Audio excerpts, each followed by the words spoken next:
another exciting episode of HCC MovieMakers Academy Movie Reviews. I'm Soroosh Mehdi. And I'm Fabian Brims, and this time we watched Wiener-Dog. Heel, mother. Heel, heel, mother. Heel, mother.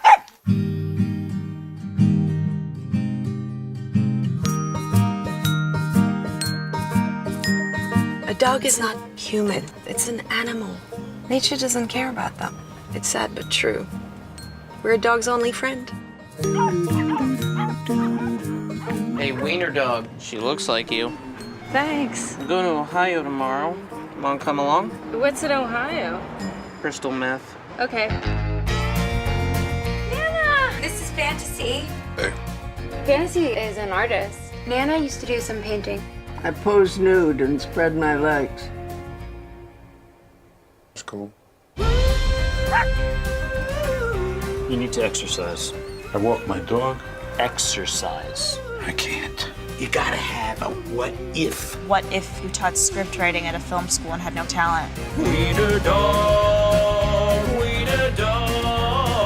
I think it's really great that you got a new dog. What's its name? Cancer. Why would you name it that?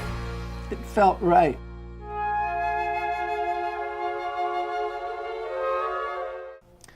Wiener-Dog is directed by Todd Solondz and stars Danny DeVito, which basically does a cameo. Greta Gerwig. We've got Kieran Culkin, and Keaton Nigel Cook is the introduction of the young man who is the first owner of the Wiener-Dog. Okay, and that brings us to the structure of the movie. It's not a regular movie. It is divided into 4 different shorter stories. And all of the stories have in common that the people have a Wiener-Dog. So in the first story, we have a little cancer survivor, little kid, probably around 8, 10 years, something like that. And he gets like this Wiener-Dog from his dad, just to have like a companion because he's like all the time alone and everything. And like he befriends this Wiener-Dog and ends up feeding him a granola bar, and that leads to many complications with the relationship with the parents and the dog and everything. A dog a granola bar, you just and don't do that. That directly goes into the second story because the parents end up just giving the dog away to the vet in order to put it down, and there the vet assistant just takes the dog, brings it home and tries to nurture it back to life, and she ends up running into an old classmate and goes on a road trip with him. And also that doesn't stay boring for too long. And then, very funny, we had a really funny intermission, which you don't see much these days anymore. Yeah, they went a little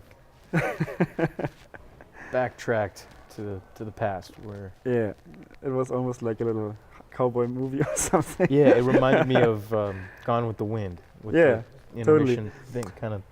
And then that goes on with the third story. This time it's about a little guy, not a little guy, I mean he's Danny DeVito. He's small. Yeah, Danny DeVito's character. It's Danny DeVito, and he's a screenwriter who was once had a big time hit and since then was never able to repeat that again and just works in a film school, teaches script writing. And he has like this what if then what or something like that, like this credo that he like, because he still this wants mantra. To make it, yeah. And all the kids are like into this new kind of way to do stuff, and they don't believe in the old way. The the millennials, simple, pretty much. Exactly, and he's just frustrated. And after an embarrassing moment for him in class, he decided to pay them all back, and of course, this involves his Wiener-Dog. And then finally the last story, a young girl with her artist boyfriend, his name is Fantasy. She visits her grandma in order to like beg her for some money because her boyfriend needs some money to make his next art project. And the old lady, played by Ellen Burstyn, sees through this plot immediately, but plays along. And when her little Wiener-Dog, who she calls Cancer, runs off, things take also like a kind of a drastic turn.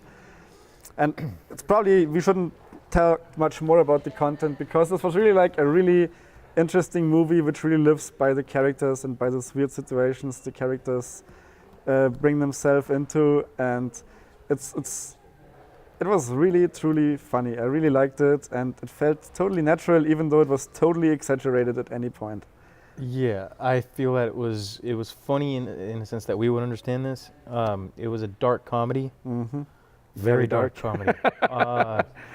There's like instance, no respect. Like they're like disabled people. They're like it literally yes, it literally poked at a lot of nerves on making fun of the way a Down syndrome couple were living. Basically, the male Down syndrome male was actually Macaulay Culkin's brother's brother in the film. So yeah, and that whole trip was about him telling him about their father passing away because he drank so much, I guess. But yes, I agree. I think it was the type of film that not dog lovers would not actually enjoy this, especially the ending, because I would say they would enjoy most of the movie and then they would be very upset at the end because yes, don't tell it. Unfortunately, we already talked too much. Something already happens. So what do you think about the acting and the story and the dialogues and everything? Like the script, I think the dialogue was really good in the beginning, to be honest. The family, the first family, the child's parents, constantly trying to avoid him, telling him the truth about life. Seriously, it reminded me of a certain sect of Catholicism. Anyway, that part was probably the funniest. It was the funniest though, because every single time he had question after question. Why? Why does Wiener-Dog have to die? Why does Wiener-Dog have to have diarrhea after I gave him a granola bar? Anyway. What would you give it? What rating would you give it? The rating I would give it, because it's humor that we understand, I would give this an 8.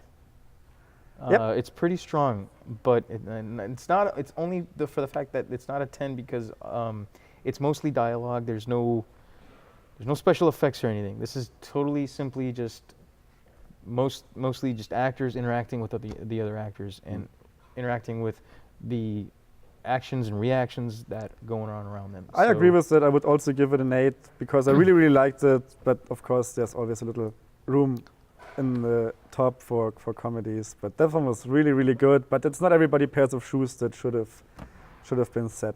Yes, that being said, please don't forget to sign up for our filmmaking program here at HCC. Give Eric Nitzberg a call. Check out what classes we offer here. And also subscribe. Subscribe to our YouTube channel, please. It'll be down there in just a second. Yes, you will find more of our reviews. Then yeah, enjoy. Thanks for watching. See you next time. Stay classy, Houston.